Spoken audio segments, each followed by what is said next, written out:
G'day guys, Tom Craig here. Welcome to my podcast, The Help Side. Now the help side is a term in hockey that refers to the other side of the pitch, away from where the ball is and the action happens. And in the same way, the aim of this podcast is to give you, the listener, an insight into the other side of elite hockey players, to hear about their highs, their lows, and what makes them tick. We'll also hear about the journey they went through, from having fun in the backyard to playing out their dreams on the world stage. So whether you're a player, a coach, an umpire, a parent, a fan, or just a fan of sport in general, I'm hoping this podcast gives you a window into the world of elite athletes, and even better, encourages you to get more involved in our great sport. You can hear the chat we had last week and others you may have missed by searching The Help Side on any major podcast platform. And if you want, you can like and subscribe our page to make sure that you're up to date with the most recent episodes. Anyway, that's enough of that. Let's get to this week's guest. As one of only 16 Kookaburras to have won an Olympic gold medal, Michael McCann can rightly be considered one of the greats of Australian hockey. From his aunty giving him 10 cents a goal as a kid running around Bankstown in Sydney's West, to playing in the pressure cooker environment of the Olympic and World Cup finals, and now coaching at the elite level in Germany, Mick has done just about everything there is to do in our sport. In this interview, you'll come to appreciate why Mick reckons hockey's just in his blood. We'll cover his unconventional path to playing for the national team, to a behind-the-scenes look at the famous Athens gold medal winning class of 2004, with some cracking stories that you won't want to miss. We end up in Europe, where Mick reflects on the culture shock of starting out as a coach in Germany, a nation where things are done a little differently to the way we do them in Australia. Mick's insight, humour, and unbridled love of hockey made this interview one of my absolute favourites. I'm sure you'll love it too. This is the help side of Michael McCann. I'm here with Mick McCann, Australian great of the game, who's very kindly joined me from Sydney, ostensibly, but he is in Germany. Mick, how you going? Good, man. Yeah, thanks for this. That's great. I love the harbour bridge in the background. That's nice. Very nice. How are things in Germany? Cold, wet, lockdown? Now, listen, the weather's been beautiful the last couple of days, the last week or two, actually. Mm-hmm. Yeah, I mean, it helps a little bit with the restrictions we've got here in Germany.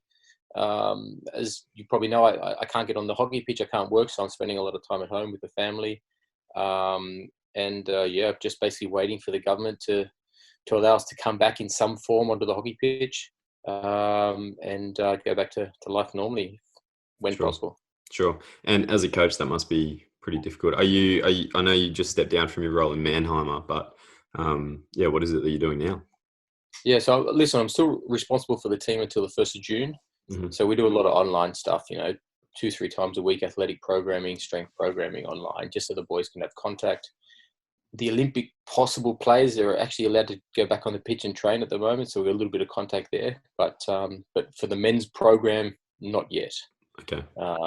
But yeah, like I said, it's just trying to keep the motivation up a little bit and try to keep a little bit of contact as much as we can, and then wait and see, like I said, when we can get back on the pitch. Yeah, it's hard, because it's not like there's anything really immediate to train for. I mean, that's completely changed the international arena, I guess. Yeah, I mean, I think it's a little bit more difficult for you guys because you play more regularly than the club guys do, but they basically know now in Germany here, they've got no competition probably till September. Wow. So the next couple of months is just about trying to keep fit and just find something else to do to keep their minds off the situation. Yeah, that's mental. Did you give them a bit of time off at the start and then kind of slowly ramp things back up, or how do you manage that? Yeah, I mean, we probably had a good 3 or 4 week preparation before this kicked in. So it was difficult. And then it was, okay, we have to wait every 2 or 3 weeks for the German Hockey Federation to make a decision. Does it continue in May, June, maybe July, maybe August? Kept getting put it back. And then last week they made a decision that it's definitely not going to happen until August, September or something like that. Yeah, so now, yes, the boys have a little bit of time off, can enjoy the weather a little bit, and then just get themselves ready for when they've got to come back. That's tricky. And so the guys on the short list of the Olympic team, but they've got different rules. Yes, yeah, pretty much. So basically what they've done is any Olympic athlete, they've got this different tier system, can actually come back in groups of 5. So 1 coach and 4 athletes, for example, on the pitch at one time. And they can train pretty much whenever they want, unrestricted. Wow. But that's only for these athletes. So I think football are going to go back in the next couple of weeks. Yep. with different rules, but no other professional sport or other full-time sport can do that. It's mental. It's tough. We'll get back into your coaching a little bit later and what it's like being in Germany and how that all played out. But before you're a coach, you're a very, very good hockey player, born and raised in Sydney, I might add, my own hometown. Very nice. Yeah. But what was it like growing up? I mean, hockey in Sydney isn't very big. I mean, a lot of guys and girls, the lion's share of international players in Australia have come from the country. I mean, there aren't many players from Sydney at all who go on to play for Australia. Why did you start playing hockey? I had an aunty and uncle that were heavily involved in Sydney hockey. I think they were president, vice president of Sydney hockey for a long time. My father didn't play, my mother didn't play, and I think my brother started playing. He's 3 years older at Bankstown, and then I guess I just went. Yep. I think I was 4 when I started. Used to sit on the pitch and pick flowers and stuff off the grass. And that was pretty much my introduction to hockey. And so I don't know any different. I only remember hockey memories from a kid, running around Bankstown and at the Crest, and that's kind of what my life was. Were there other sports mixed into that, or? Yeah, cricket in summer and hockey in winter. That was pretty much it. Yeah, it's a big sporting complex. Was the Bankstown, was the hockey club based out where it is now with all the, there's a velodrome and a whole bunch of stuff out there, was it? Yeah, it was all like that. No, it was just a hockey pitch out there at the time, athletic track and a couple of football fields. That was it. Okay. You didn't look wistfully over at the football pitch thinking, what are they doing? Not holding anything. Never. Why would you? Why would you? You're obviously very good growing up. I mean, but a lot goes into picking flowers on a pitch in Bankstown to winning a gold medal in Athens. Did you always want to play for Australia? Yeah, sure. I mean, it's as young as I can remember. I remember, I think it was 92. Me and my brother, we had a long driveway into the house, concrete. We used to play tennis out there every morning. And I remember when I heard that they'd lost in 92, I smashed my tennis racket against the letterbox. We had this old pebble letterbox. I just smashed. I broke it. Because I was so upset. I was so disappointed. And then I said, doesn't matter. They won't win an Olympic gold medal till I'm playing anyway. So that was the story. But it's, from when I can remember, I always wanted to play for Australia. Yeah, always hockey. That was it. And did you want to, you were willing to put school aside, put these things aside? That was it. That's what you were going to be, Australian hockey player. That was my life, pretty much. Yeah. Yeah, that's so cool. And you scored a lot of goals as a kid. I mean, you're a prolific goal scorer as an Australian player, but also in AHL for New South Wales. There is a little nugget of information I found online that apparently you had the nickname 10 cents. Is that true? And what is that about? Tell me about that. Yeah, my auntie used to give me 10 cents for every goal that I scored. Okay. So I said, all right, I'll score 100 goals this year for you. I think it was under 11s or something like that. And I scored 119 goals in 10 games or something like this. That's and then after that, she said, that's it. There's no more 10 cents for you anymore. But she continued until I was about 15 or 16. Oh, seriously?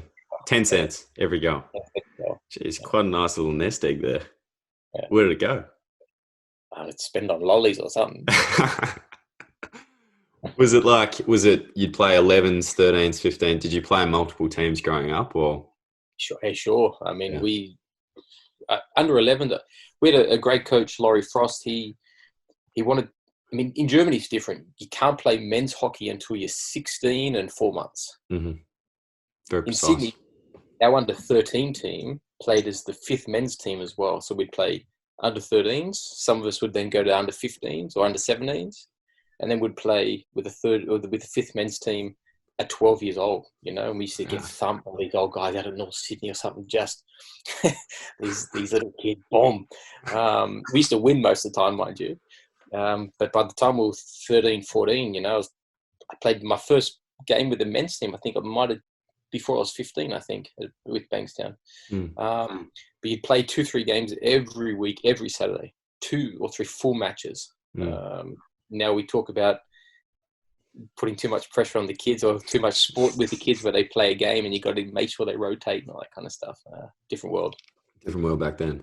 I've heard your game style described as quite tough, occasionally aggressive. Do you think that time playing against men from when you were 13 years old really shaped you as a hockey player? Yep, absolutely. It was the Yeah, best yeah. development for us. What is it about it? Just being physical.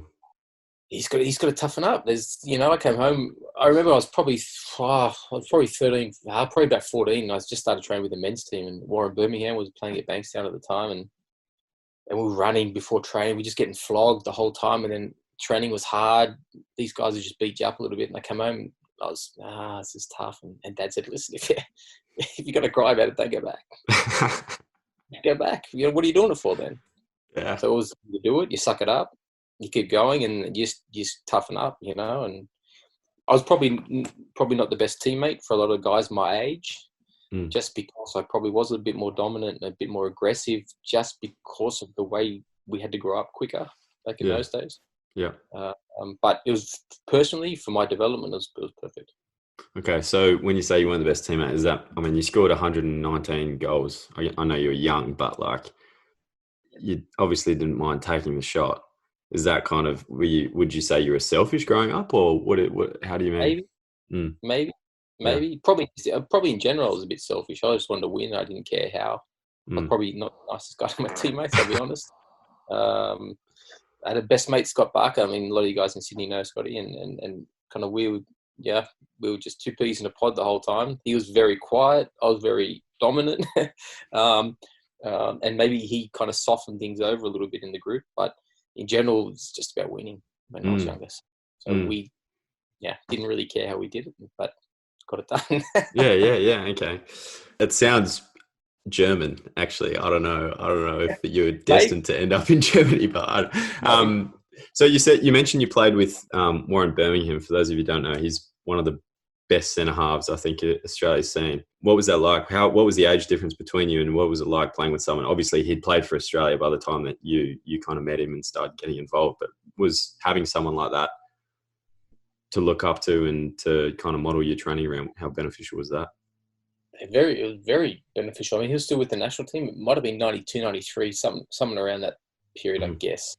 And just the whole training method changed. You used to turn up to hockey training, you turn up and you played hockey. We'd turn up, would run for 50 minutes, do a circuit program, and then go and train for an hour. It's just a different world. But again, this was perfect for me at 14, 15, 16, this whole development period just taught you to train hard. And in this period at the same time, I had Larry, as you know, Larry Mack was doing all my individual development stuff. And then I had Bob Proctor as my club coach, who was teaching you a very different kind of aspect of hockey, about being unselfish, about doing the hard work, or your principle stuff. So like I said, when I look back with the coaches I had, and with Buster at Bankstown at that time, everything just put in place perfectly for my development now, as well as a hockey player, and then afterwards to coach, because I just learned the right things at the right time from the right people, kind of thing. So lucky. I mean, when you name those coaches, they're some of the best to ever coach in Sydney, and I've been lucky enough to be coached by them, and their messages are pretty simple messages, really, at heart, but very, very clear, and very good for a teenager, I can imagine. But so from teenage years to playing for the Kookaburras, obviously a lot of time in between there. How was that development? Like, was it a smooth transition for you through the state teams into the national team, or how did it work out? Not at all. Not at all. Not at all. Not at all. Easiest way to put it, I had a lot early. So under 21s when I was 17, it was the first year under 21s. I won the national championship under 21s in Melbourne back in, I don't know, it must have been 95 or something like that. And then I assumed it would just run, named in the Australian under 21 squad, younger squad kind of thing. And then I had one or two difficult years in the AHL after that. And then I missed out, last player that not get selected with the Junior World Cup 97 team, which won in Milton Keynes. Yeah. And then, as you know, when you come out of the under 18 program to 21s, back in the old day, there really wasn't much hockey. You had to perform at the Australian Hockey League to get anything, really. And then I went to Perth in 98. I had a year there. Was supposed to play the Champions Trophy in 98. Decided not to take the scholarship for 99 to come home, and then didn't get the opportunity to go to the tournament at the end of the year. And then I kind of got stuck for a year or two where it was, I play Australian Hockey League. club hockey. I was playing at Bankstown. We had a really good young team, doing pretty well there. And then it came to after Sydney 2000, where I thought, okay, this is my time now. This is the opportunity. Had leading goal scorer almost leading up to that period in the Australian Hockey League. And then I missed out on the first team that Barry Dancer took over from the Junior World Cup team up Sydney. And then I was kind of at a crossroads where I just went, mate, I don't know if I'm good enough, 3 years hacking away, no opportunity, guys younger getting opportunities ahead of me. And I'm like, nah, I don't know.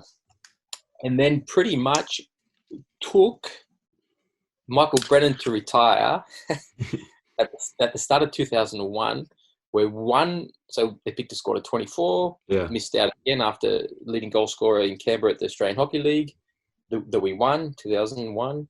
And then he retired. And I was like, there's one spot left. Yeah. And then I said to Baz, hey, if you don't give me a chance now, I can't imagine they're not going to get a chance anymore. Yeah. He said, righto. So I went to Malaysia, had a chance there. And then from there, I think I played more games than anyone over the next 7 years for Australia after that opportunity. But so it was probably a good 4 or 5 years of not really sure what's going on and having to kind of find my way to do enough or to find a style that fit in with the guys that were currently there, kind of thing. But it was a difficult process. Yeah, that's tricky. I mean, there's a few things in there I want to touch on. When you say you had a few difficult years at AHL, I mean, we always hear about you topping the goal scoring every single year, and you didn't flick as well. Is that right? You weren't a drag flicker. You just scored goals for fun, whatever. Yeah. So when you're saying difficult years, was the ball just not going in the net, or what was it? Yeah, I don't know. I think it was a little bit of frustration, not getting opportunities. Bob Proctor was my coach at club level and at Australian Hockey League. Bob, he's not the easiest sometimes to get along with, and either was I. I was a 18, 19-year-old, a lot of testosterone. Bobby's a dominant guy, and we didn't meet in the middle often. And of course, he was right 90% of the time. But at that time, for me, I didn't want to hear it. I wanted to play. I wanted to score. I wanted to be in the national team. And it just took me a while to work that out, I think. And then when I did work it out, where I just went, okay, that I just play. I don't worry about this other. I've got to play good here. I've got to enjoy what I do here to be a chance later on. And I think probably Sydney Olympics, going to every game and watching, getting most of my tickets through Larry Mack, it just it fueled it again for me, Or I just said, okay, I do it anyway, it doesn't matter about it, just enjoy it and then see what happens. And you were back in Sydney at that stage, obviously. So you moved to Perth, trained for a bit, and why did you decide to come home? I had a girlfriend in Sydney at the time. And then I also got an opportunity with Accor Hotels to start in hotel management. Through the O Job. It was an Olympic Job Opportunity Program. I'm not sure if it still runs anymore, but that's what it was back in the day. Okay. They basically allowed me to work and play hockey at the same time. Yeah. And that opportunity came up at the same time, and I was like, girlfriend, yeah. It fit at the time. Yeah, gotcha. So it wasn't possible for you to play for Australia and do the job. You could play for New South Wales, you could play your club, you could do all these sorts of things, but you couldn't. No. You could do that. I could do that as well, but it would have to. If it was based in Perth, I'd still have to work. I don't know if the times would match around the hockey stuff, but I think the girlfriend more. Yeah. With the job was the puller. Yeah, sure. And watching that 2000 Olympics, I mean, heartbreaking, and you still had that little boy's promise to yourself back when you were playing tennis in the yard. Did you think, I think this is what I want to do. I want to win a gold medal. Was that kind of what really, really drove you to go back over and be a Kookaburra? Sure. I mean, I still lived in Sydney. I really only went back to Perth for a longer period of time in 2004. So I basically had 98 in Perth, and then the rest of the time I was in Sydney. We were lucky that in 2002, 2003, Jamie came to Sydney as well. Yeah. 2002, 2003, around that period. Yeah. And then we had a good little training group. So there was Brent Livermore, Adam Commons, me and Jamie. And we basically had 4 guys that were training 3 mornings a week. Yeah. Plus the Institute. So we had a good core group of the Aussie guys that were actually in Sydney, or three or four guys. Yeah. Okay. And then we just flew over for camps, and in the Olympic year, I think we were there from March through to July. Yeah. Okay. So were they self-run sessions, or were they with Larry Mack, or what did you talk to me about those? Because like they're some of the greatest players ever running a little high-performance program themselves. Is that what it was like? Yeah, pretty much. I mean, Larry Mack was there 90% of the time. We'd train at 6 o'clock on a Wednesday morning, for example, because we all had to go to work. So I had to catch a bus at 4:30 to get over there. Yeah, but that's what we used to do, you know. But that was the environment. It was just so driven, guys. Liver's just he's got his mind on something. He's going to do it. Yeah. Jamie's the same. People might think Jamie's a little bit different, but he's not. He's 100% lad. Adam Commons was exactly the same. So we all had a very, very clear objective of what we wanted to do. We have the morning sessions, then in the evenings we train with the Institute as well, Tuesdays and Thursdays. Yeah. And it was our own mini kind of AIS program. Yeah. And that was with the Olympics in mind. That was like, we're winning gold at this Olympic Games. That's what it's about. Yeah. Yeah. Okay. It wasn't about making the team. That was the thing about our Athens team, which you might talk about a little bit later. It wasn't about making the team. That was never our objective. Yeah. We were there to win the Olympic gold medal. Yeah. And we had guys squad of 24, which you could have taken any of these guys to win. That was our whole mentality from, I think, pretty much after we lost the World Cup final in 2002 was the time where we all said, hey, we sat in the hallway at the Concord Hotel in Kuala Lumpur, and we said, hey, we're not going to do this again. Yeah. 2 years out. That's pretty nice. That's good. Direct. And this training group really interests me. I'd never heard of that. So were they competitive drills? Were you playing 2-on-2, or were you just like honing your goal scoring craft? Nah, just 2-on-2. 2-on-2 for an hour on a Wednesday morning, just full on. Yeah, okay. Nice. And who won? Like, typically, was there, I don't know, or did you mix the teams up? Tell me about this. Yeah, no, we mix the teams up. I don't know. I can't remember. I don't remember going away disappointed too often, so I might have won a few. It had to be over a short distance. If it was over a long distance, I couldn't keep up with these guys. Over a short distance, I could play my little give and goes and stuff, so it was all right. Yeah. They were the best sessions. They were fantastic. Yeah, no, that sounds awesome. And then you moved to Perth to really knuckle down a couple months out from Athens. And how is that few months? I mean, the team got picked a few months beforehand, or a month beforehand. How did it work? Well, we had a tournament at the start of the year in Malaysia, and then we ended up going full time, I think, in March or February or something like that. Mm-hmm. We had a fair few trips, a lot of camps, and then they picked the team. Yeah, they picked the team, I guess, a month out. Mm-hmm. I guess. Mm-hmm. It's not easy, man. You know, I mean, you got 24 guys living full time together. You guys probably got more at the moment. I'm not sure how many's in the program at the moment. 27 for us. And they picked 16. Yeah. I was living with Aaron Hopkins, and Hoppy had played every single tournament from 2002 through to the Olympics, and then didn't get selected. So I'm living with a guy that was probably the last guy to miss out with the selection. So, but it's incredible. We had the camps and everything. They did the nominations when we were in our home location. So we just had a break, and Baz and Batchy called everyone and gave them the information. But when I arrived back at the airport, Hop was the first guy to come pick me up from the airport and drive me back. You know, that was the group. Yeah. And that was the hardest thing, you know. Yeah. And I mean, I don't know, it's just a little silly thing, but in Sydney, every Olympic gold medalist got $20,000 for winning the gold medal. Mm-hmm. In Athens, they changed it to hockey's one gold medal, so it's $20,000 for the team. Yeah. And the first thing the boy said straight away is the money split between 24 guys, not the 16 that went to the Olympics. Yeah. That's just the way the group was. Yeah. No, that's very cool. I mean, so the fact, obviously there's a bit of time that elapses between selection and actually going to Athens. That's a tricky time for people who don't make the team. But I mean, if you're saying that the team was all about winning the gold medal, did those guys stick around and make sure that you guys were in the best place to win that gold, or how did it work? Sure. Everyone trained all the way through until we got on the plane. I mean, perfect example, we lost Paul Godoy, we lost our captain, 3 weeks before the Olympics. So he was nominated, and then he couldn't get fit enough for Barry and to Batchy to take him. And so Liam de Jong came with the team. So DY came with the team, and he was in exactly the same situation, the disappointment of not being selected, being told now you are going, and then being able to perform the way he did. Just like I said, it was just about that was Barry and Batchy's preparation of the team, just to make sure that it doesn't matter what happens. If you play, you've got a certain role to do, and when we go there to win. We don't go there to do anything else.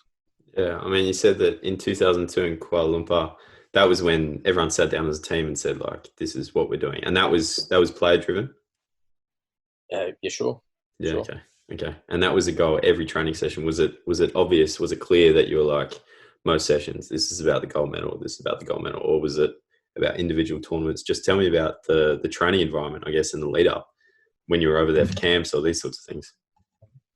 I mean, when you got guys like Rob Hammond and these guys in the group, you didn't want to train against them, because it's just we had guys basically every time you went on the pitch, it was selection, it was nomination, it was wanting to be the best. Yeah. Every single session, and it didn't matter. And I think I'm not the only guy. You know, you could probably talk to 90% of the guys that are in different locations at 2003, 2004, leading up to that period. But the guys, we just flog ourselves. And we used to have little competitions. We had guys in Perth, we had a few guys based in Sydney and stuff, where the athletic testing used to come in. And we used to try to set a different standard to the other guys, because they believed we weren't doing the work, and it was just a competition from the start. Yeah. We used to things go back and forth. Oh yeah, you guys are cheating. It must only be 19.5 meters, not 20 meters. And it was just a competition all day, every day. Yeah. And then when we met, it was like, we've seen each other every day. Bang, it just glued again together. And it was just a great time to play hockey for the Kookaburras. Yeah, from everything I've heard, it was a very tight-knit group, and what you're saying as well definitely backs that up. But it seemed as if there was a bit of an us against everyone attitude, and I've heard a story about you. I think what happened was maybe the training, there was a team on the pitch and they were a minute over time or whatever. Do you want to just take through what happened in that situation? Is it true? And tell us what happened. It's true. Just to give you the background though. I think the Indian Hockey League and the Pro League and stuff, I think it's allowed the players to get to know the other players a little bit better. Okay. You spend more time with them in general, off the pitch. Yeah. The only time we'd ever see these other teams is when we played them against big tournaments. So I used to hate them. I used to hate these people. I used to hate everyone. It didn't matter. I used to hate them. This was in Athens. The pitch had just been laid, and it was quite a difficult pitch to get used to, pushing corners, trapping corners and stuff. And Spain had played a test match against Africa, and we were training, or we had a practice game against someone, and they were running late. And so Spain decided that they'd continue to train on the pitch afterwards and do corners and just push out. And I said to Baz, hey, Baz, I don't like this. It's our time. We're on the pitch. And he said, like, Michael, just relax. Hey, the other team aren't here. I said, nah, Baz, I can't accept that. We're not going to give them another 20. This is the team we're going to play against possibly in the semi-final. No way in the world.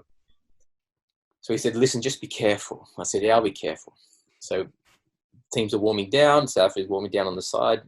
They're pushing out corners. And I walk over there and I said, guys, your time's up. And they looked at me.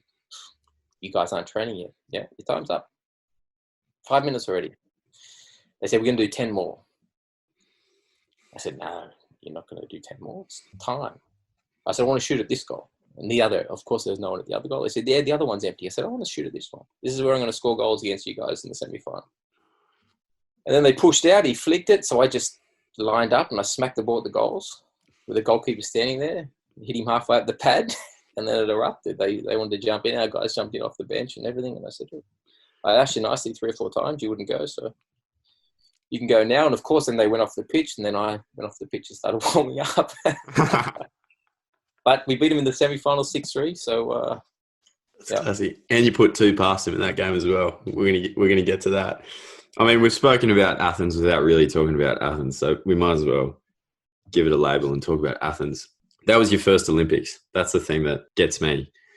It wasn't just to make the team. It was to win a gold medal. And that's a big thing for someone whose, I guess, life dream was to play in an Olympic Games. It's difficult to shift that goalpost one further and say, no, I'm not going to play. I'm going to win. what was it like still getting to the village? You've made the Olympics, you're there, you're looking around. Was it all about the gold, or did you enjoy it? Did you think this is cool?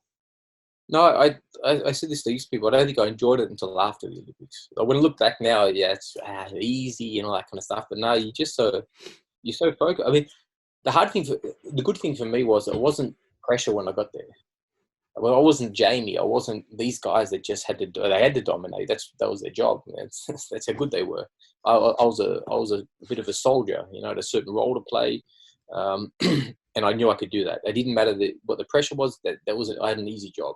I run in the defense. I do all the defensive work so that the other guys don't have to do it. I get the ball, I knock it off, and I get to goal. That was my job. So it was an easy job for me. So I didn't have these expectations that other guys did. All I wanted to do was at least score a goal, or score a couple of goals and get off the mark, and then I was fine. So when I got into the village, it was just, it felt like home. It's as weird as it sounds, everything felt comfortable for me.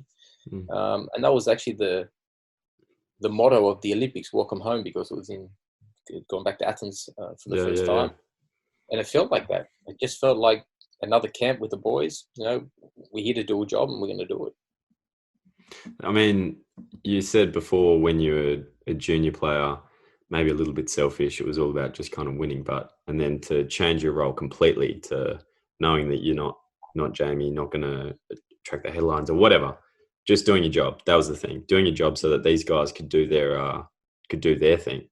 That's a pretty drastic change, I would say, over the years. They were just better than I was. These guys are better. These guys are technically better than I am. Eglinton, Dwyer, Elder, Brennan, they're all technically much better than I was. I had to find a way. I had to find a way that I could assist them to do their job better.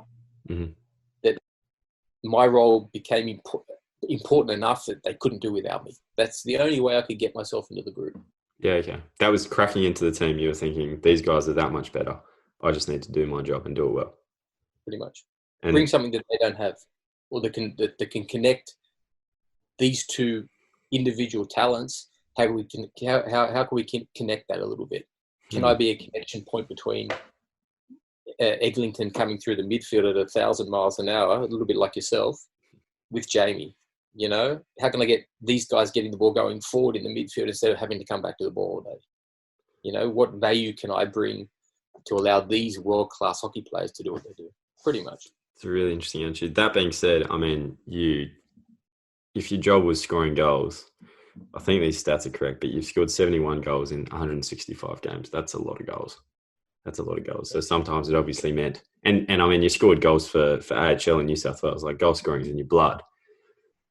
How did that work into the equation? Was it if you get in the circle, you're just going to hit it because you knew that was your job, or how did goal scoring work into it when you're trying to, enable all these guys to do their thing? I reckon probably 60 of them were sitting on the post or in front of the goalkeeper or a rebound. I didn't shoot very often. I didn't have the ball much. I got the ball outside the circle. I allowed the space for our midfielders to come through, or for these guys to shoot, and 90% of my stuff's on the post. Or in front of goal with a tap or something like that. That's nuts. Was it just positioning, or you're obviously a pretty brave player? Was that it? You just knew the spot to be, or talk about your eye for the goal. How did you put yourself in the position? Because the record speaks for itself. How did you know? You must have sensed a goal was coming or something. Tell us about your goal scoring.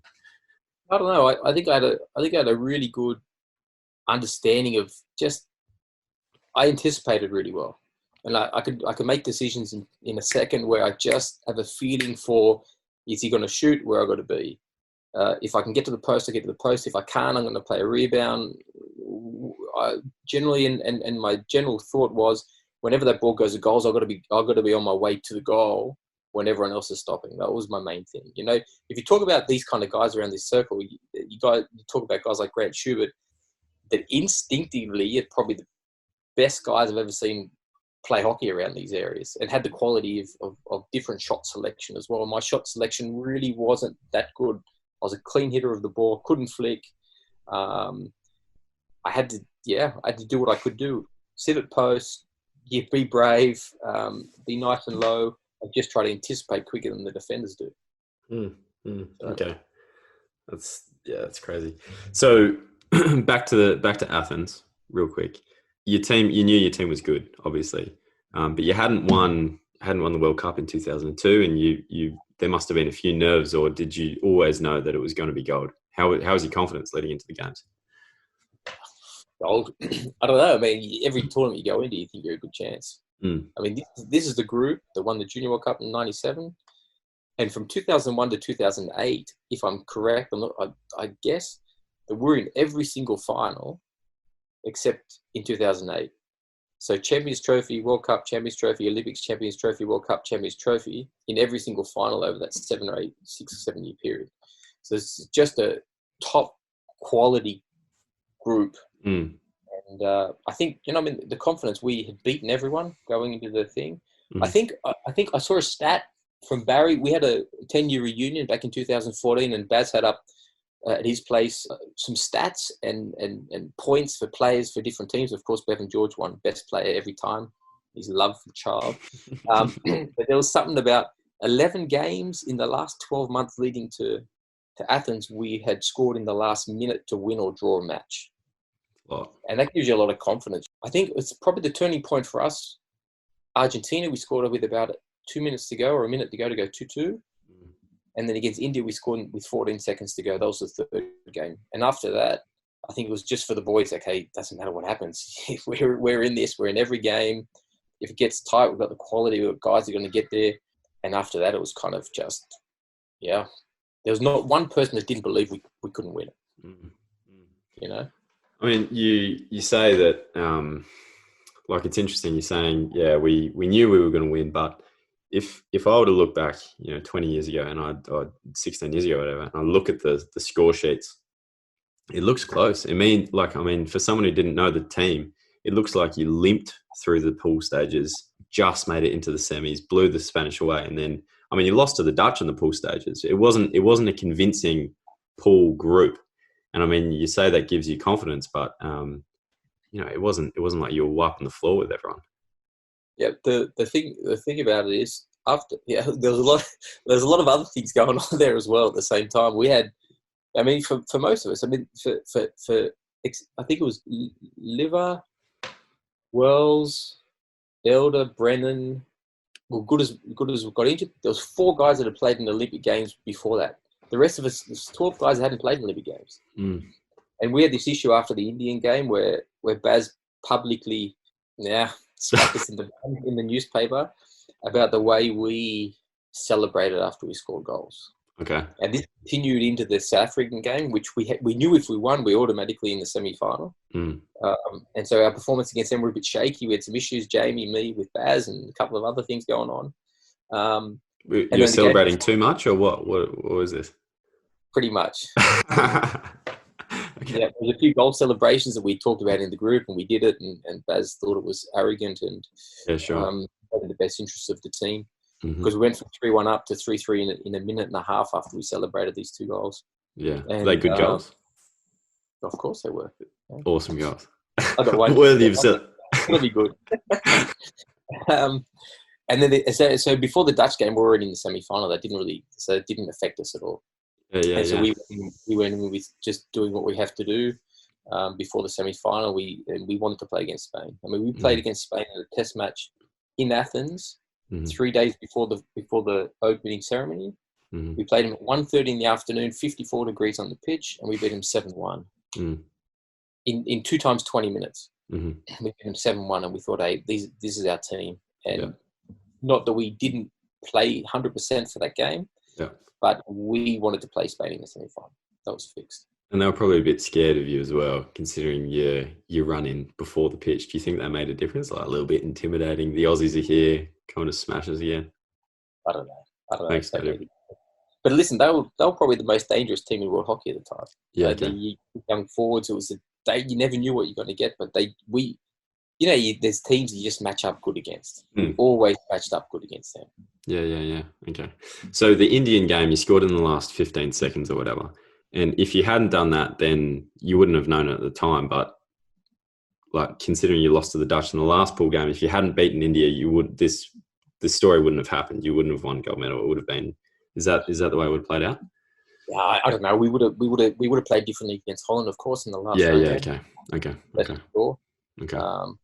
But it just gave us that extra little bit of confidence to know, okay, we've done this before the Olympics, scoring these goals in these important moments at the end of matches. Yeah, And we right. can do it here as well. Yeah, okay. And the Dutch game, that the last round game, take us through that. I mean, you lost 2-1. Taki Takuma flicked a couple of goals from memory.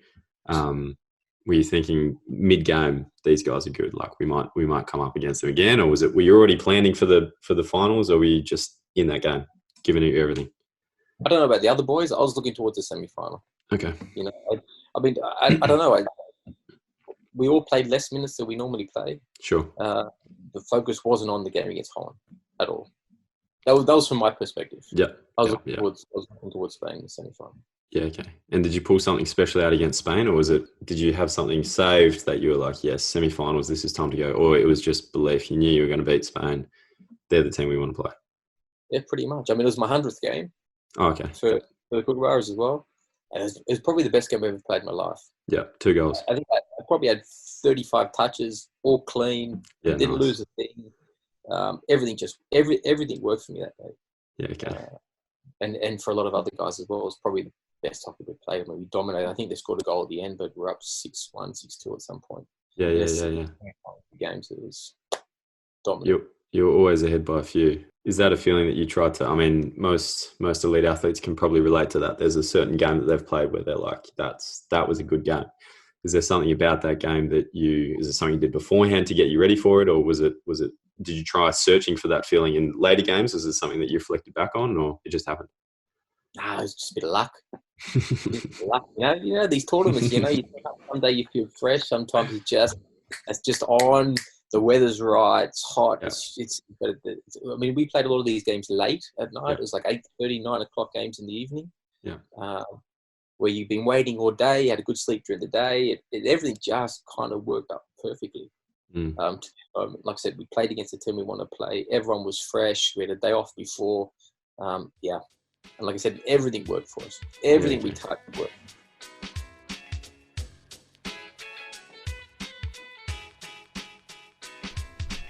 Now I'm going to briefly interrupt here to introduce a feature of the show.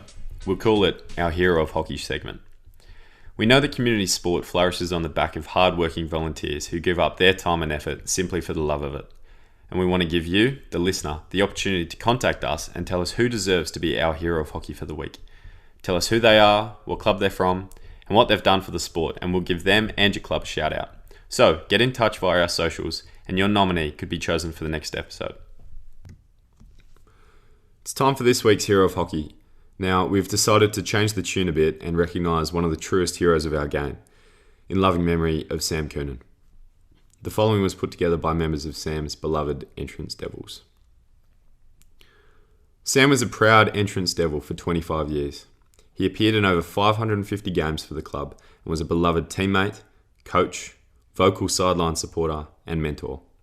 Following in the footsteps of his 4 elder siblings, he made his senior debut in the top grade in 2005 at the age of 14 and quickly became a leader both on and off the field. The ultimate competitor who would cause nightmares for opponents, and his on-field banter was a thing of legend. A player who could play any position, his hockey IQ was off the charts. Undoubtedly one of the best players that the Central Coast has ever produced. The winner of multiple premierships throughout his time as a Devil, including 2019, certainly a career highlight for him was being part of the 2013 Hunter Premier Hockey League premiership winning team that took down Norths 7-2. He coached both junior and senior teams and was prepping to continue that in 2020 with the Women's Premier Hockey League team. Sharing his knowledge, love, and joy of the game with everyone who was in his orbit was something he loved, especially within his own family, who are wonderful hockey people in their own right. For his contributions to the club, Sam was awarded life membership in 2017 and joined a group of club legends that included his mother, Jennifer Coonan. For those in attendance when he was awarded this, throughout his speech, his passion and love of the club was clear and inspiring to all. Sam also had a brief yet extremely influential stint with Ryde Hockey Club, scoring 13 goals in 47 appearances. As talented as Sam was, He'll be remembered at Ryde as the guy who could bring people together and seemed to make it his mission to become best mates with everyone at the club. As a teammate, Sam was unforgettable, the kind of guy that you simply couldn't help but love. Whether you played with him once or 100 times, Sam's encouraging energy and overwhelmingly positive attitude made him the kind of teammate you'd pick first out of a lineup. Sam McCann was, and will continue to be, the heart and soul of the Entrance Hockey Club, and they'll honour him every time they take the field in the black and yellow. He is missed and so loved. 55 forever. Now it's back to Mick, who's going to take us in depth into what it was like to win that gold in 2004 and talk all things retirement and Germany.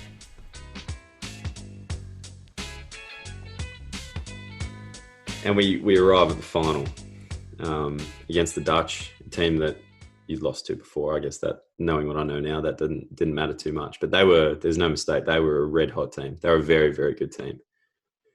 Did you put much thought into them before the tournament? Were you thinking, it's possible, like the Dutch are one of the form teams coming in. They had Tunda Neuer, they had Taki Takama, they had some of the best players in the world at the moment. Talk about the feeling in the change room beforehand. And I know Barry Dancer is a big fan of preparation. He loves a video meeting. He loves these sorts of things. Give us the lead up to that game and just walk us through it. Well, it's hard. I mean, I don't remember much about pre-game, to be honest. The thing I do remember about that morning is I met Gabra Salise, the Ethiopian runner. I ran in the morning myself in front of the food hall. Okay. And I was sitting there on a stone thing, and he come and sat next to me, and he was on his phone, one of these massive chunky things back in those days, talking to someone back home. And he starts smiling, and he looks at me and he says, "So what do you do?" And we started having a chat, and I said, "I played my final tonight." He said, "You win. It's no problem. Just smile and enjoy." That's what I remember about the morning. That's what I remember about that kind of day. Well, I'm going to start with, so you ran on game day. That's what you did. In the morning, I went for a jog and kind of had a good stretch in the morning. How far? Was it just a light jog? A couple of K around the village. Just to move. It's a pretty cool feeling running through the Olympic Village with these guys running as well, surely. Yeah. And I mean, I remember what I do remember before the game, we go out as always. Baz had up in the room, trusting our preparation, and that was always the thing. And you didn't worry about anything else after that. You say, "I've done everything I need to do here." And during the game, again, it's just one of these tough games. You're scrambling for everything. It's half chance here, maybe a corner here, maybe a corner there. And they score a good goal. Come out at halftime, 1-0. 1-0's nothing, but in that kind of situation, it's a lot. You're still behind the Olympic final. It didn't feel like an Olympic final, to be honest. It just felt like another big game that we had to try to get back into. When it went to 1-1 and all that kind of stuff. And we knew the longer the game went on, the better it is for us. We always knew that. And they lost turn at halftime, or just after halftime as well, which allowed us to get back into the game. And probably there's a lot more pressure on them than it was on us. And even if everyone says, okay, you've never won one, massive pressure, they're going for 3 in a row, and no one had won 3 in a row since the great, Indian teams back in the 30s or 40s or something like that. So, yeah. And then, of course, everyone knows the story of the corner and all that kind of stuff. But there wasn't, like I said, there wasn't a point at any point in the game where I came off that I can remember, or I thought, shit, we're in some trouble here, or if we don't get a goal, silver. I never thought of that. I never thought when we made the final, I've got a medal. I never thought of that. I thought, we're going to win this. We go out to win this last match, and we're lucky enough to do it. Yeah, okay. I mean, the celebration that after Jamie scored that goal in extra time, but how was Barry's reaction to the celebration, or was it warranted? Was that okay? And B, the way you celebrated, it didn't look like it was just another game. Was that the point that it all hit, or? Yeah, I think so. I think it wasn't. Yeah, it wasn't relief. It's golden goal. It's just an instance, and bang, and then the game's over. It's never happened before. I mean, I've never been in a situation before where there's a golden goal. To be honest, you score and you're done. You see it on TV back in the old EHL games and stuff like that. If you watch ice hockey or whatever, these golden goal things. But for us, that was the first time. It was just that quick realization you score, so you score and then you follow because you celebrate, and then you think, oh, hang on, we've actually won this thing. And then it gets even more as you're chasing Jay or trying to catch him down the sideline within those seconds afterwards. Yeah, goal, great. Yeah, oh, hang on. Tuck, tuck, tuck. And then the hell breaks loose. Good feeling. What do you say in the change room after you've just won an Olympic gold medal? Nothing. Most of the guys come in and you scream a little bit. I mean, we spent a lot of time on the pitch first before we went back in there, so most of it happened on the pitch. But man, I tell you what, I don't know if you heard the stories, but we had some great support there away from the hockey. So John Eales was a supporter of ours all the way through the Olympics. So I remember the first game, I had the ice bath after the game. He's coming giving me Gatorade or whatever sport drink was. Yeah. Mike, you need these pack tag. I'm drinking. He's picking up our towels off the ground. So after the game, we get into the change room. And John Eales is standing there with cases of beers on his shoulders and no T-shirt on. And we're like, what are you doing? What happened to his T-shirt? You had to give the T-shirt away to get the drinks. So we got beers downstairs. So him and, what's his name? I think it's Tompkins, the rower, one of the guys from the Awesome Foursome. Oh. He was in there and he helped to get some beer. And then we actually everyone had to get up, say a few words and scull the beer and all that kind of stuff in the change. And that was probably the first time away from the pitch where we had family and everyone, where we could actually go back just as a small group and kind of enjoy it a little bit. Yeah, and there's stories of the crowd that day as well. I mean, there are great Aussie stories of sneaking Australian athletes into the game, and of the final has specifically been mentioned. Apparently, the crowd was full of green. Did you have any idea beforehand, or did you notice during the game? No, we didn't. But I think the story goes something like that. Laurie Lawrence Laurie Lawrence. So what happened before was whenever there was a gold medal match or a medal match, they would offer tickets at the IOC in the village for people that wanted to go, and they'd take an extra bus. Mm-hmm. So Laurie Lawrence, I think he had 13 or 15 tickets. But he said, listen, we've got a bus full. We've got 100 people we can take. And then the line was massive, and they took 100 people. And then they had, with their accreditations, they show it where they hold their finger over what sport they are, and then they walk in. And I think he got 15, 20, 30 people in. And then they said, oh, hang on, we need to check these passes. And then he started giving some tickets. And then he said, yeah, run. So then the people ran. It was massive. But if you look at the photos afterward, the whole section on the far side from where the stadium was just full with green and gold. It was incredible. And you must have, obviously at the time you would have been looking up and probably wouldn't have realised that it didn't really check out what was going on there. But did they come in later and tell you about it, or did you make, obviously what I'm trying to say is that, Johnny was in the rowers and these sorts of things, you made some pretty good friends in the Olympics. Sure. And these friendships have obviously lasted, but what was it, just a flood of those Australian supporters coming in and telling you about how they got into the game and all this sort of stuff? Or did that kind of reveal itself in the next few days? Yeah, the next few days and the next day and the thing, we also said the same thing. We said, there's so many people here. We didn't think, and a lot of athletes, and they said, yeah, this is what happened and all kind of things. But some of these other guys were also part of the committee. So John Eales and Tompkins and these guys were part of the committee. And even guys like Georgie Barton, I don't know if you know George Barton. George Barton is from Tamworth. He was played with me state hockey as a junior, but he was a world-class shooter. So he was there for the Olympics shooting. And so we snuck him into the change room after the game as well. And we probably had 10 people, 10, 15 other athletes in our change room after the game, which was, it was nice. It wasn't too many people. It was just the perfect setting for what we wanted. How do you go back to normal life after, you kept playing hockey for a few years. We're going to touch on the World Cup 2006, but how do you go back to training, back to day one? You've achieved everything that you've set out to achieve in your Australian career so far. You did it. That's it. Gold medal, everything you've been training for, done. You got to go back to training. How's that feel? What does that look like? And not for me. I thought if we go to the next tournament, we lose, that we're not the number one team anymore. Okay. So we got to win. We got to continue to win, or when we finish. My thought was when I finished my career, everyone's going to think, okay, that was the last thing you did. Mm-hmm. Sure, 2004 is great, but you finished second, third, fourth place for the next 2 or 3 tournaments, and what kind of what does that leave you? And that was kind of my thinking, and I think for a lot of guys it was the same. Okay. So going into the 2006 World Cup, then you ended up losing to a very good German team in the final, but you were a very, very good team in the lead up. And I've heard other players talk about that game, talk about missed opportunities and learnings and these sorts of things. And it's obviously a game that's etched itself into the memory of everyone who's played in it. But for the people who haven't heard the story of 2006 World Cup and that sort of thing, would you mind just going through a little bit about the team in the lead up and what happened in that final? Won 2004, won the Champions Trophy 2005 in Chennai at the end of the year, basically undefeated pretty much in that whole period. Top tournament. We played a very, very good tournament. If it wasn't in Germany, I don't think they would have beaten us in the final, I'll be honest. But what a lot of people don't realise is that we lost Schubert, maybe Wellesley.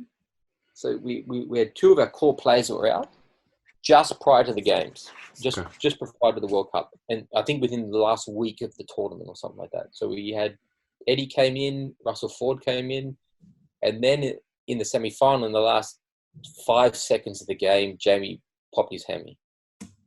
So we went in the final without him. And at the time, he's still the best player in the world. He got player of the tournament without him playing in the final. And we got off to a start. We got off to a great start, 3-1, But the difference is, guys, like, our game was based on we dominated with ball possession a lot of the time with the Aussie guys. I mean, we were in your face. We were hard defensively. We had a lot of ball. We built pressure over periods of time. We did that in the first half. We were able to do that in the first half. And then in the second half, guys like, then more responsibility and guys like myself on I think Shuby was injured as well. That missed the tournament. And then we had a couple of guys that had to take more responsibility. And I'm not the best ball handler that you've ever seen in the world either.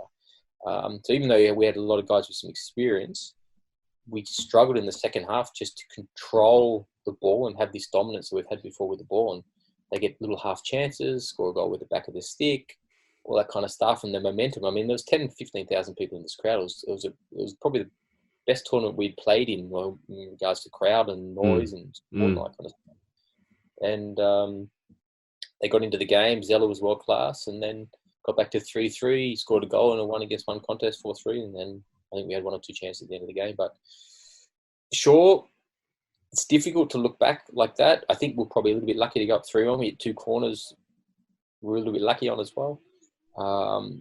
But in general, with the way it went, losing 2 or 3 of our key players before the World Cup, losing Jamie for the final, when you look back, it's still a very good tournament for us. Yeah. Yeah, okay. A tournament where I look back and think, we blew it. Maybe we didn't have the quality we needed in the final, sure, against a very, very good team, but yeah. Yeah, and Germany were good. No, they were a very, very good team at the time. Yeah, okay. You retired the following year, I think in 2007. Some say it was a little early. And it's not like we're a big sport where, there's millions of cameras around. They're not running your story all over the news. They're not like, why does he retire? These sorts of things. I'm interested in why you retired. I mean, you were 30 at the time. Is that right? Yeah. It was a year before the Olympics. And had a few personal issues going on. And there was a pre-Olympic tournament in Beijing in August. And at this time, I'd already spent 1 year in living in Barcelona, playing in Barcelona, and I really enjoyed it. I mean, I never drank. I never really partied ever in my life. From the time I was probably 17 to the time I finished with the national team. Was that a hockey thing? Yeah, a bit of hockey thing, a bit of lifestyle. I mean, I was working as well, so I didn't have time, Play on the weekend, go back to work Monday, and 6 o'clock morning sessions and all that kind of stuff.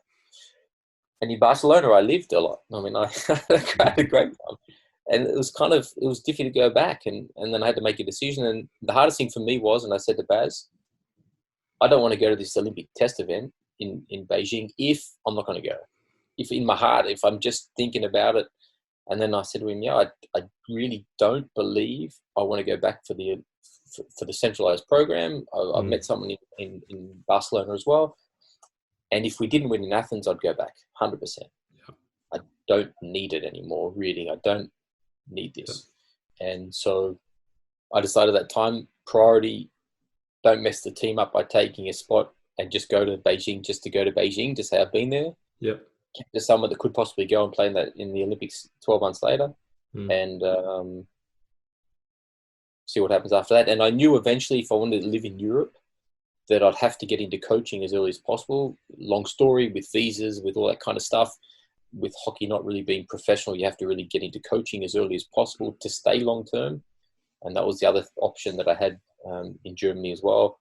So it kind of matched everything at the same time. Well, that's a pretty good segue to coaching. You're obviously a very prolific coach as well. You've coached with the German national team, and you've been the head coach of Mannheimer, who are a very successful German top league team for a long time. When you gave it up, you thought straight away, coaching is what I want to do. Did you always have a natural affinity towards the tactics of the game and these sorts of things? I don't know. It's just in my blood, man. I love my hockey. It's just, I think about it all the time. I generally thought about it probably better than other people, I think, or more about it, or differently to other people. But at the same time, like I said, if I knew if I wanted to have a life in Europe, I had to get into coaching. And with the language barriers in different countries, English is great, but it's difficult to work there if you don't speak the language, and that really wasn't a priority for me to start with. So hockey was my best way in, and of course, winning in 2004 and having a long international career, not a long international career, that was the easiest way for me to be able to set up a life in Europe. And it was always going to be Europe.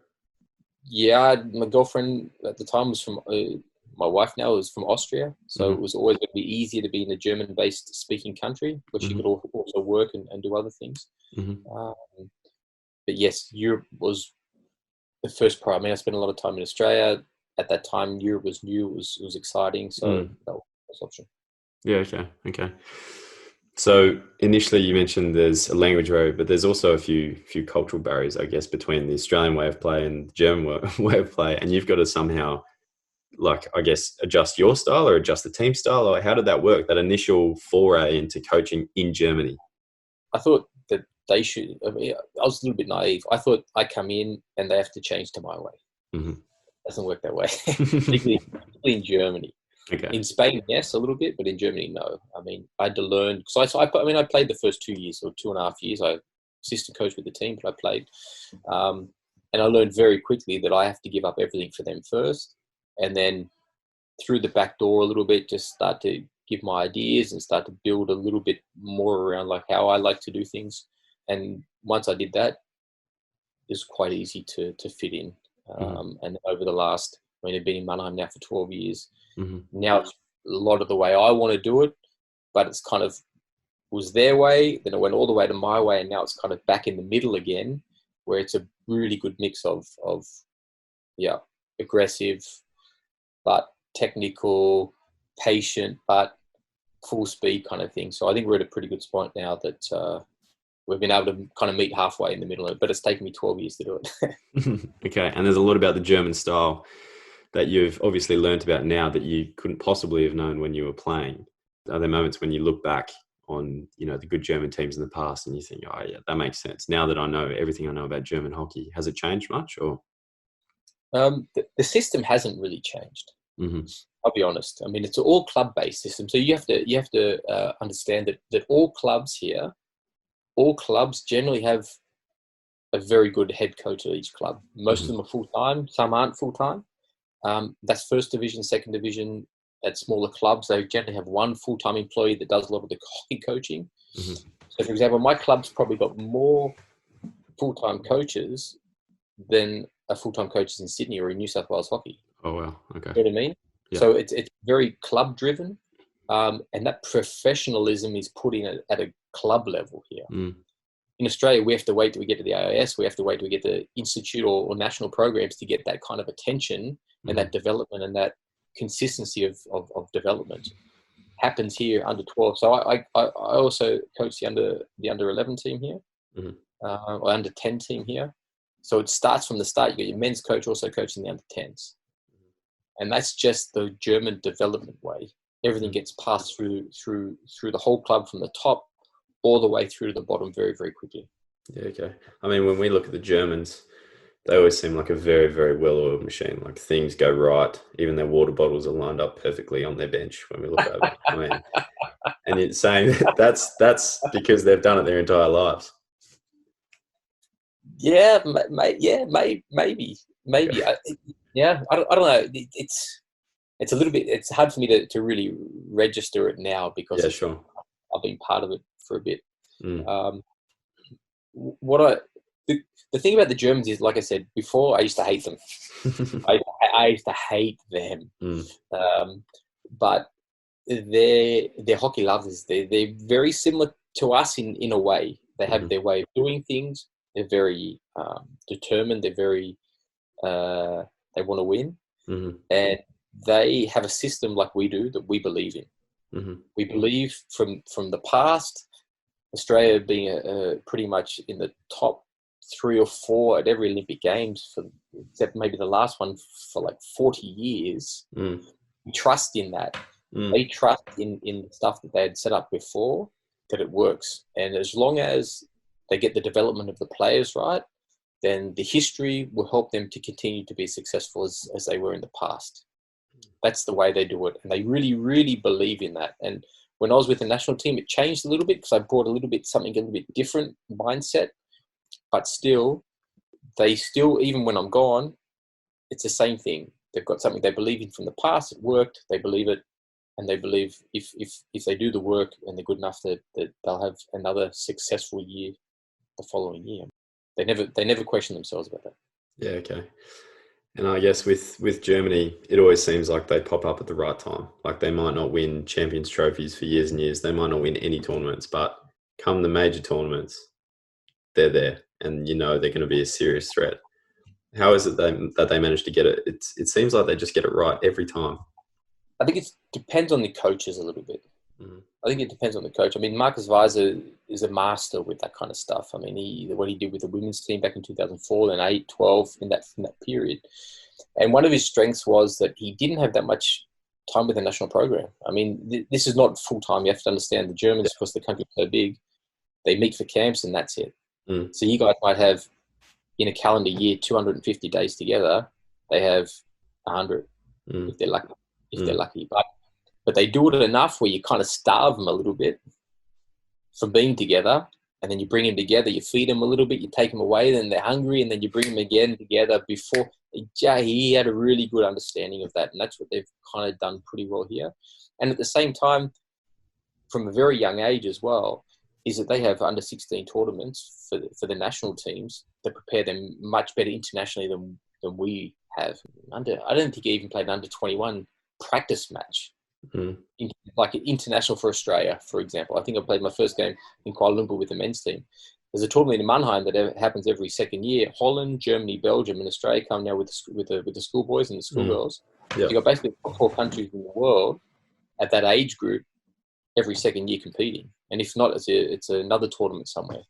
And I think that's where they do it. And their mindset starts 16s, and then it's 18s, 21s. They have European Cups and all that kind of stuff.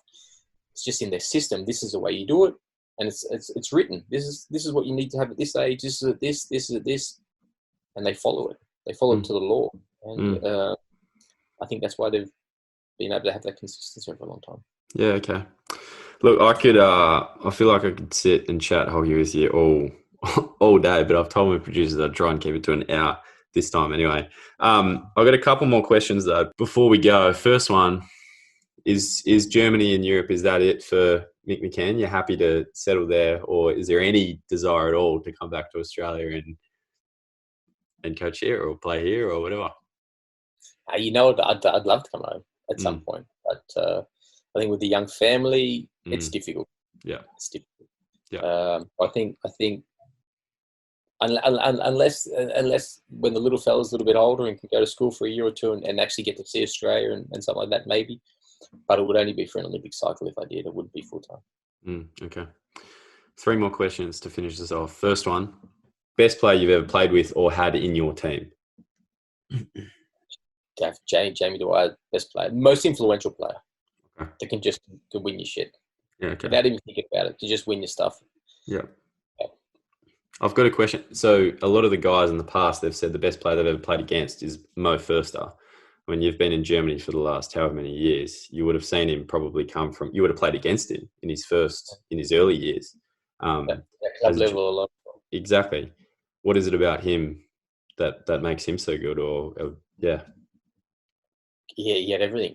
He had everything. He had all the quality stuff, but he was a competitor. He didn't want to lose. Best player I ever played against, probably Timor Vest was the best defender I ever played against, or best international player.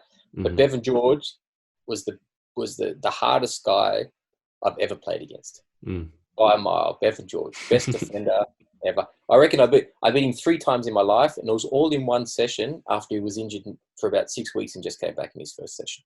Just his tackling and reading the game. Patience. Just he wait for you to make a mistake. Just patience. Incredible. So his football. Don't tell him I said that though. No way. There's no way he's listening to this. Are you kidding? He's got stuff to do on the farm. Last one. Yeah. For people growing up in Australia, they like me, for example. I watched you win gold medal when I was 9, and I think that's the same. The 2004 gold medal winning team is kind of immortalised in the sport in Australia. There are a lot of kids who you would have been their hero growing up. And what's one piece of advice that you'd say to those kids now if they want to achieve the heights that you got to? Yeah, you train now. You play now to win the Olympic gold medal from the start. You don't do it to make a team or whatever. You do it properly. And listen, there's always going to be an Olympic gold medal. You know? It may as well be you that wins it. That's nice. That's a nice note. That's a brilliant note to end on. Thanks, Mick. Thanks for chatting to us, and good luck with the return to play and everything going on for you in Germany. Thanks, man. You too, huh? And I look forward to seeing a little bit more from the Kookaburras because I'm still one of the top fans, and look forward to you guys having a real successful program and making sure we can have a reunion together as Olympic gold medalists in the future after Tokyo. Sounds good. Thanks, Mick. Big thank you to the production team of David Moore, Tim Collier and Jimmy Stevens. If you do like The Help Side, please like, subscribe, interact. We'd love to hear from you. You can find us at The Help Side on Twitter, Facebook and Instagram. That's it for now. We'll catch you on The Help Side next time.